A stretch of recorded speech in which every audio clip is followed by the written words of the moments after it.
군자는 학문을 폭넓게 배우고 실천과 행동은 예로서 다스리고 절제해야 한다. 그리하여 삶이 예의 범절에 맞게 행동하고 도리에 벗어나지 않아야 한다. 즉, 박학, 넓게 배우고 지식의 확장이죠. 이 넓게 배운 것을 약지이예학, 즉 넓게 이 배운 것을 예로서 규제하고 그렇게 함으로써 인격의 안정과 정도를 유지하게 된다. 불반하게 된다. 이 얘기를 군자가 해야 될 덕목으로 공자가 말한 그런 규정입니다. 자, 그래서 이것을 기초로 해서 27장을 보기로 하겠습니다. 먼저 문장이 짧으니까 일단 직회를 한번 해보겠습니다. 공자는 말했습니다.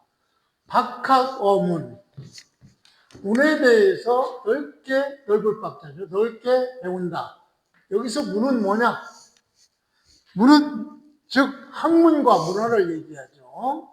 그러니까 학문과 문화에 대해서 넓게 공부한다. 누가? 군자가.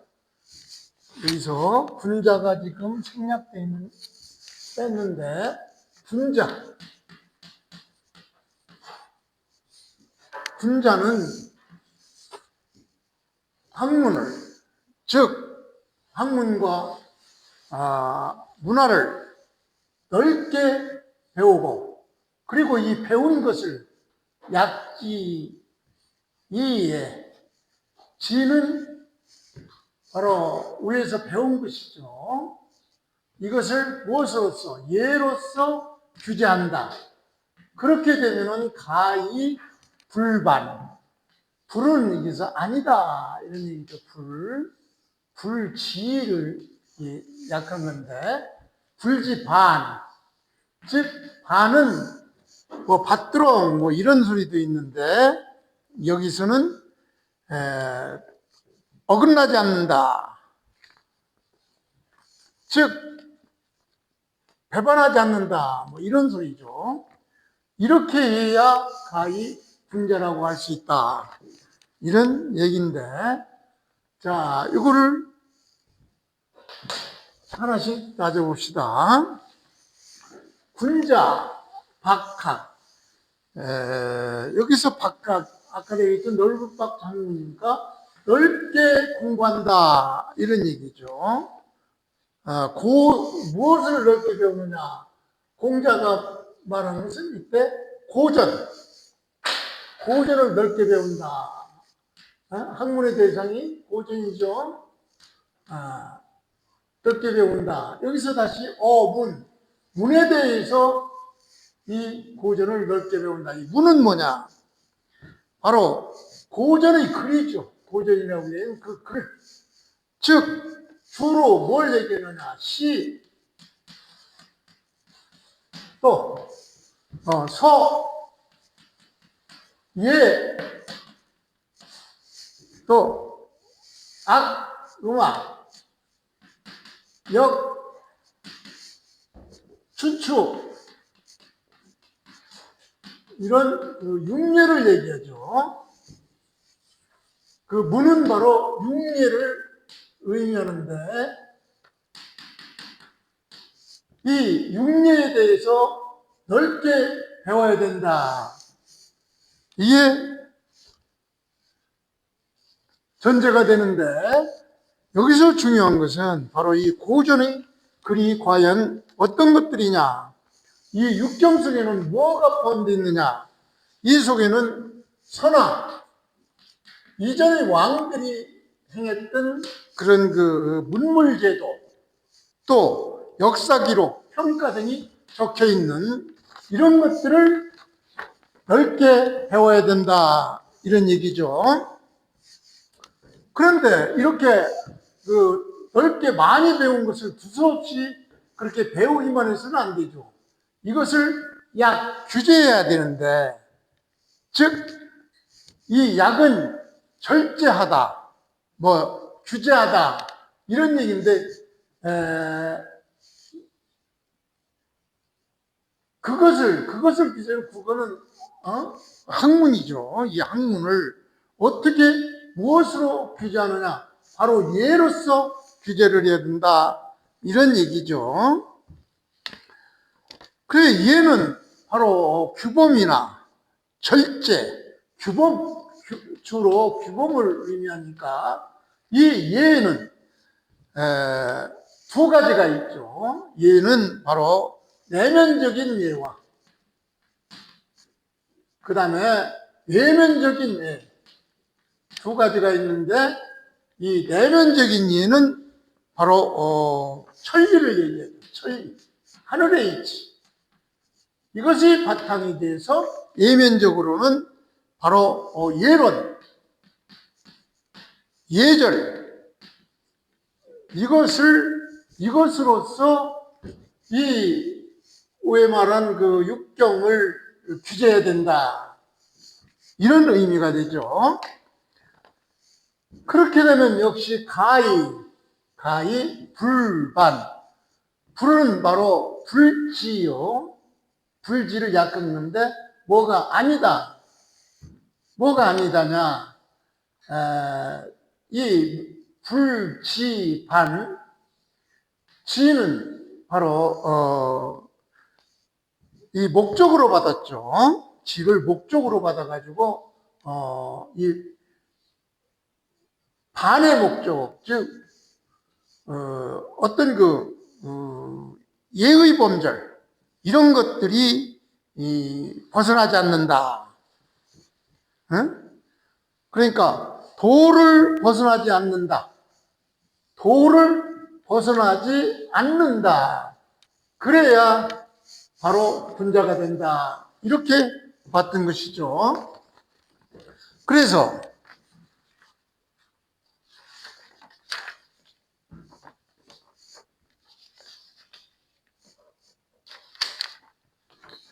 이거를 그대로 한번 다시 해석해 보면, 군자는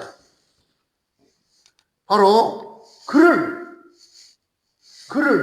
글은 뭐예요? 육예죠. 시서, 예약, 이 춘추를 넓게 공부한다. 이렇게 산만하게 넓게만 공부해서는 또 안 되죠. 이것을 어떻게 했냐? 약지, 그 넓게 배운 이런 것들을 규제한다. 뭘로? 예로서 규제하고, 즉 넓게 배운 것들을 예로서 규제하고, 그래야 비로소 그 사람의 도에 어긋나지 않을 것이다. 불지니까 불지반, 바로 어긋나지 않을 것이다. 이런 얘기가 되는데, 여기서 중요한 것은 예로서 단속한다. 이 얘기는 바로 위에서 배운 육예의 그 광범하고 많은 지식들을 일관된 도리로서 요약하고 또 통괄한다. 이런 의미인데, 여기서 예는 어떤 것이 있느냐? 아까도 얘기했지만 내면적으로는 천리, 예면적으로는 예절. 그러므로 결과적으로 학식을 일관된 천리로 통괄하고, 그리고 인격이나 언행을 예의 범절로 단속한다. 이런 얘기가 되는 것이죠. 그래서 이 얘기는 의역에 보면은 바로 공자는 폭넓은 학문을 익히고 그 익힌 것을 예로서 절제한다면은 삶의 정도에서 삶의 정도에서 벗어나지 않을 것이다. 결론적으로 얘기하면은 박하, 지식의 확장, 그리고 약지 일에 행동의 절제, 그래야 불발, 인격의 완성과 정도를 유지하게 된다. 이런 얘기가 되는 것이죠. 위령공 28장은 역사적 사실을 바탕으로 한 내용입니다. 그래서 이 본장을 설명하기 전에 이에 숨어 있는 역사적 배경을 좀 알아야 정확한 해석이 될 것 같아서 조금 길지만 이 역사적 사실에 대해서 설명을 드리도록 하겠습니다. 논어에는 어차피 이런 역사적 사실을 기초로 한 내용들이 많기 때문에 여기서 나오는 얘기들은 다른 데서도 또 반복돼서 응용되기 때문에 알아두면 좋을 것입니다. 여기서는 남자라는 사람이 등장합니다. 이 남자라고 해서, 우리말로 남자라고 해서 남자나 그런 남자가 아니에요. 저 남자는 위령공, 우리나라 왕의 부인입니다. 고대문은 사마천의 사기나 공자세가 좌전에서는 이 남자를 아주 방종하고 색을 밝히는 인물로 묘사를 하고 있습니다. 우리가 옹야장 16장에서도 한번 봤던 그 미남자 송조와 내통하는, 즉 스캔들이 있었던 그런 사람이죠. 그런 것들이 바로 사마천 사기나 공자세가 등에서 나오고 있는데, 거기에서 미남자 송조와 내통했다는 그 품행이 음란하다, 이런 이유로 이 남자의 남편인 위령공은 당시 나이가 상당히 많습니다. 나이가 많고 젊은 여자와 사니까 자연히 정치력이 약하게 될 수밖에 없습니다. 그래서 위령공은 정치력이 약하여 남자가 우리나라의 실권을 쥐고 있었어요. 그래서 공자는 이 시기에 노나라를 떠나 각국을 돌아다니며 정치개혁을 실천하여 군주를 찾고 있었다고 그랬죠. 공자가 58세 이때쯤에서 사만시 중에 맹손씨한테서 완전히 권력투쟁에서 무너져가지고 여러 나라를 유랑하게 되었다고 설명한 바 있는데, 그래서 이때 일단 이 노나라와 가장 가까운 위나라로 공자가 갔던 것입니다. 그래서 당시 위나라 거기에서 어떻게 정치 계획을 실현해 볼까 하고 연하를 찾던 중 제일 먼저 위나라를 찾아갔는데, 당시 위나라 실세인 위령공 부인 남자, 이 사람이 실세했기 때문에 이 남자가 위나라의 애교, 인사, 또 조정 권한에 대한 권한에 직접 개입하여 공자가 남자를 만나지 않고는 우리나라에서 자기의 정치 개혁을 실현할 수 없었기 때문에 남자를 만나게 됩니다. 그래서 공자는 남자가 우리나라의 왕실의 중심 실세였기에 공자의 정치적 이상 실현을 위해서 그녀를 접촉할 수밖에 없었죠. 그러나 공자가 남자를 만난 것은 정치, 애교적 접촉이지 사적인 만남이 아니었습니다. 차로는 남자는 방종하고 사치스럽다는 그런 악명 높은 여자와 우리 공자가 접촉했다는 사실에 대하여 못마땅하게 생각했고, 그래서 이 못마땅함에 대해서 공자는 그 사실에 대해서 솔직하게 털어놓는 그런 장입니다. 그러면은 당시 우리나라의 상황은 어땠느냐? 공자가 우리나라를 방문했을 때는 우리나라도 역시 내분과 궁정 권력 투쟁이 심한 상태였습니다. 제의 군주는 의령공이지만 실권자는 영공의 부인 남자였기 때문에 그 국가에서 벌어지고 있는 왕세자의 문제라든가 이런 것이 복잡한 상태였습니다. 이때 공자는 우리나라 군주 영공은 공자를 인정했어요. 그러나 정치 실권은 남자가 쥐고 있었기 때문에 공자는 남자를 만나지 않을 수가 없었습니다. 즉 우리나라는 명목상 임금과 실권을 진 왕비, 명목상 임금인 의령공, 실권을 쥐고 있는 왕비인 남자, 이들이 정치적 혼란의 구조 속에서 이 속에서 공자는 자기 정치 이상을 실현하기 위해 가능성을 탐색하기 위해서 남자를 만났던 것입니다. 그러면은 남자는 누구냐? 계속 말했듯이 의령공 부인으로 역사에서는 아름답고 총명하나 정치적 영향이 크니까 사기 등에서 문란한 사생활 등을 묘사했습니다. 그러면은 공자와의 만남이 문제가 된 이유는 왜 문제가 되느냐? 남자가 정치적 부정과 혼란의 상징이었습니다. 여인이 국정에 개입하는 것은 예에 어긋납니다. 그래서 공자가 만남으로 해서 공자는 명예를 손상하고 혹은 공자가 자기 이익을 쫓는 그런 쪽으로 오해될 가능성이 컸었습니다. 그래서 자로는 강하게 반발했습니다. 자로는 강직하고 직선적이고 불관용적인 인물이었습니다.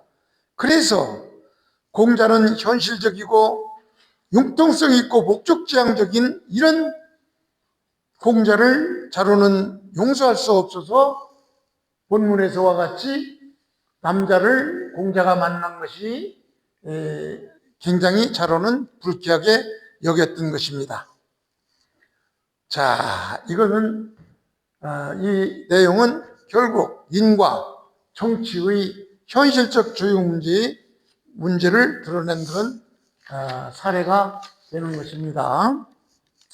자, 이 역사적 사실을 전제로 해서 본문을 보겠습니다. 자, 견 남자. 공자는 남자를 그 의령공 부인 남자를 봤다 이런 얘기죠. 만났다. 봤으니까 만났다 이렇게 해서 그런 게 좋겠죠.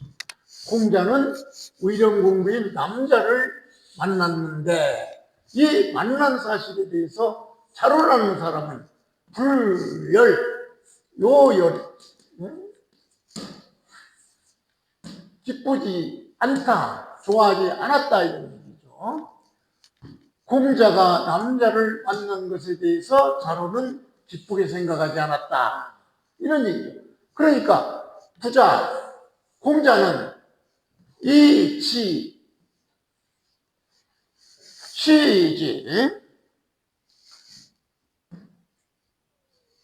이 지는 여기서 공자가 남자를 만났다는 사실을 얘기하는 것이죠. 그러니까 공자는 자기가 남자를 만난 사실에 대해서 시했다. 시는 화살시죠. 화살은 우리가 직 설명할 때 직을 표현하는 것이 바로 시, 화살이라고 그랬죠. 정확히 앞으로만 나가니까 정직하게 솔직히 얘기하다 이런 얘기죠. 응? 맹세하여 솔직히 말하겠다고 말하면서 뭐라고 했느냐? 여소부자. 어? 내가 부는 잘못하다. 잘못한 바가 있다면, 즉 공자가 남자를 만난 사실에 대해서 어떤 사적인 어떤 그런 것으로 만나서 어떤 잘못이 있었다면 하늘이, 지는 공자죠. 공자를 미워할 것이다.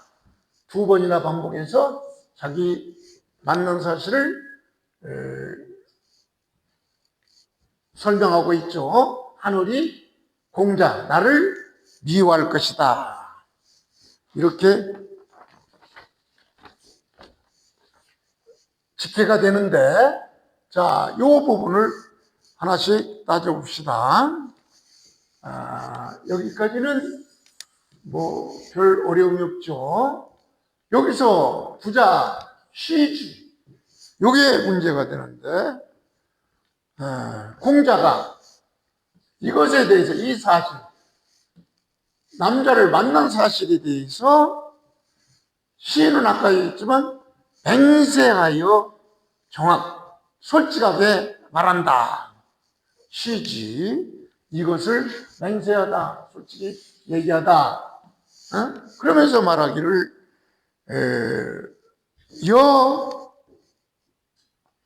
소부자, 내가 이것이 부가 잘못된 것이 있다면, 여기서 소부자는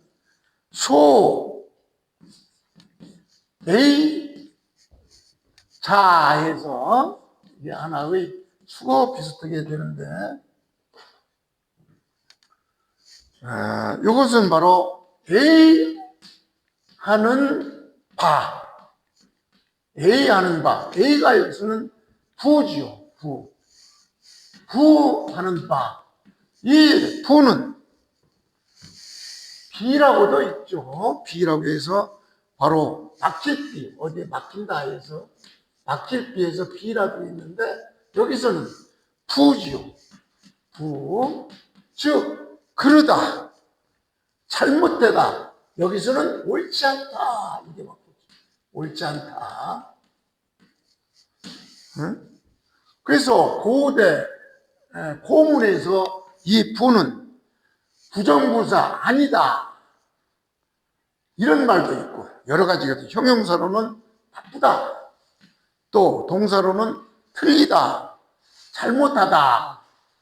여기서는 동사로 봐야 되겠죠. 동사로 봐서 잘못한 바가 있으면, 즉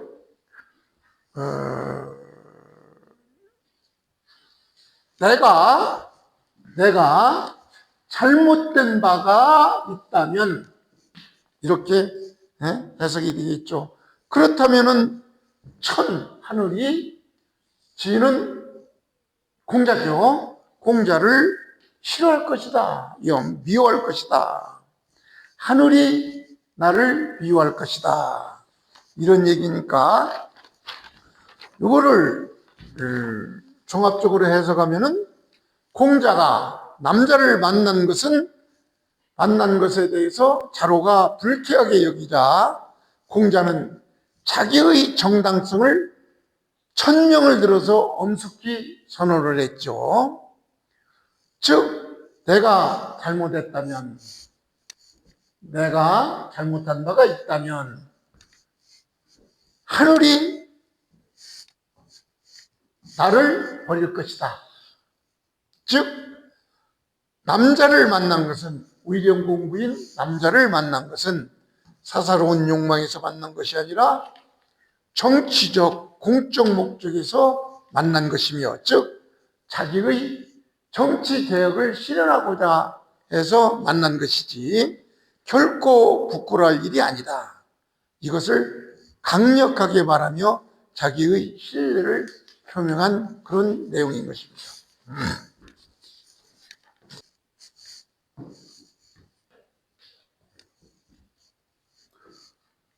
옹야 29장은 중용에 대한 설명입니다. 보통 중용이라고 그러면은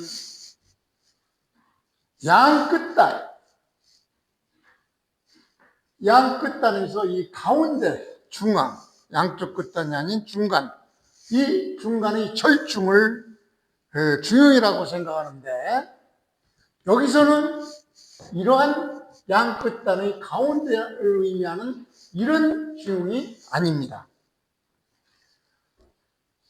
주자는 이 중용을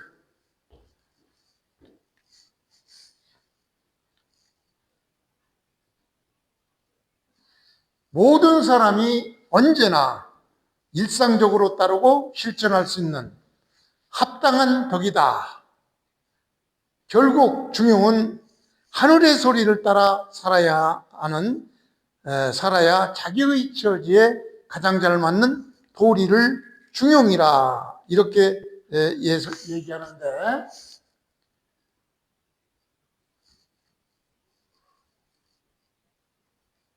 그래서 중용은 주자가 말하는 중용은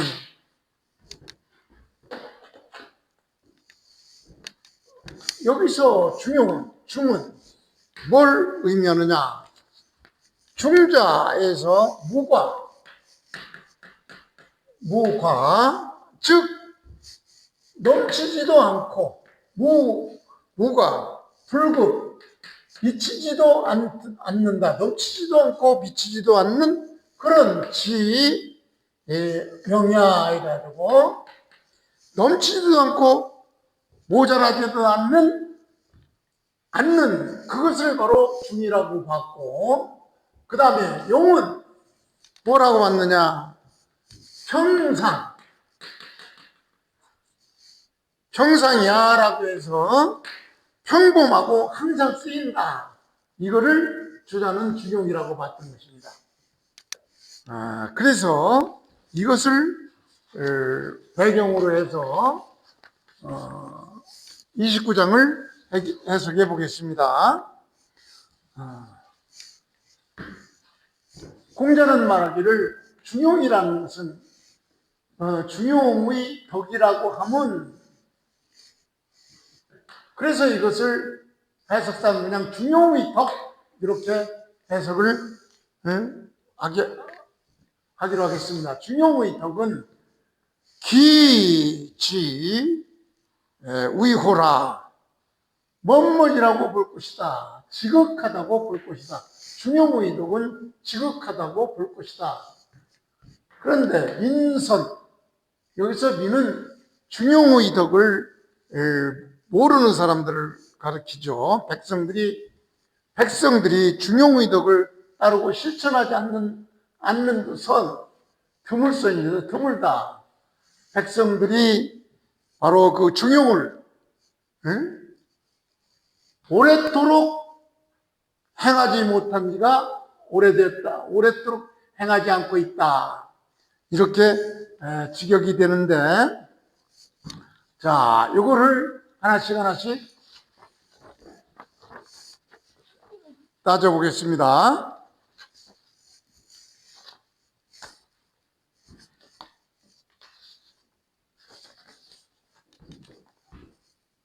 특히 여기서 기, 호, 의호, 이 부분은 여기서 기는 감탄문입니다. 감탄.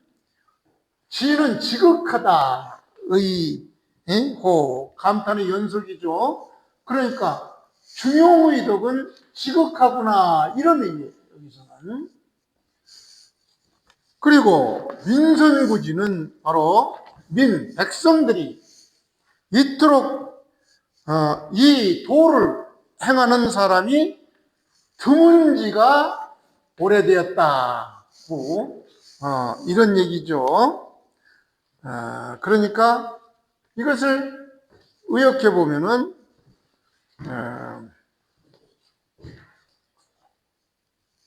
중용이라는 덕, 이것은 참으로 최고이지만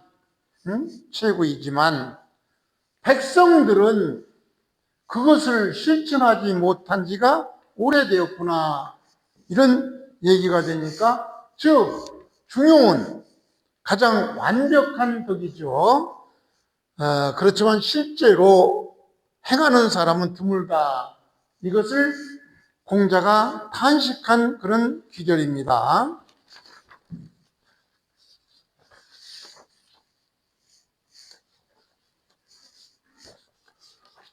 종합적으로 해석해 보면은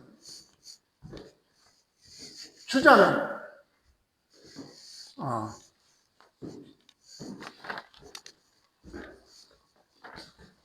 어느 집주해석의 주자의 해석을 한번 해보겠습니다. 이 논어집주에서 나오는 이것은 나오는 판문마다 약간씩 다르니까 그 점을 양해해 주시기 바랍니다. 그래서 논어집주에서는 이 내용을 어떻게 해석했느냐? 중용이라는 것은 불편불기 무가 불극지명이다 해가지고, 즉 중용이라는 것은 불편, 치우치지도 않고, 편 어디로 한쪽 편으로 치우치지도 않고, 기울지도 않으며, 어떤 편향성이 없다 이런 얘기죠. 무가 지나치지도 않고 없고 불급 미치지도 못하는 그런 도를 얘기하죠. 그래서 이런 주자는 이 중용을 정확한 한 가운데에서 서 있는 덕이다 이렇게 봤던 것입니다. 즉 중용이라는 것은 과, 불급이 모두 없는 상태를 규정하고 있죠. 그리고 기의 덕 내지 극지도, 요거는 그 중용의 덕이라는 것은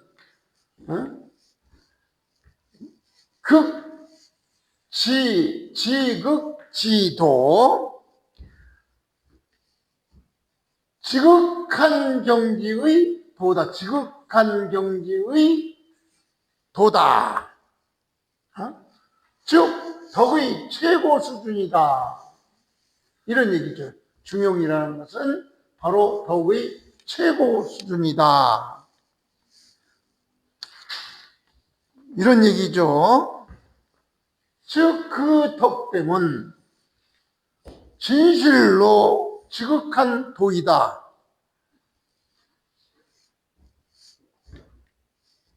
이런 의미니까, 즉 덕 가운데 가장 완전하고 최고의 경지가 바로 중용이라는 뜻이 되는 것입니다.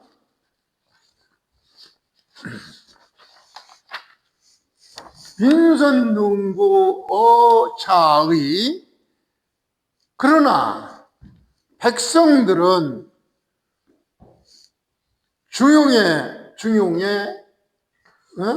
중용에 오래 머무른 지가 오래되었구나. 즉 중용의 도를 실제로 오래 실천하는 사람은 거의 없다는 것을 단식하고 있는 것이죠. 그래서 이것을 종합적으로 해석하면은 주자는 중용은 치우침이 없는, 이렇게 치우침이 없는 그런 최고의 덕이지만 그 도에 오래 머물며 지켜내는 사람은 매우 드물다. 이런 얘기죠. 다시 한번 보면은 이 중용은 이렇게 불편불기 무가불급 치우침이 없는 그 최고의 덕이지만 그 도에 오래 머무르는 사람은 드물다. 이렇게 주자는 해석하고 있습니다. 즉 중용은 가장 완전한 도이지만 실천하기가 가장 어려운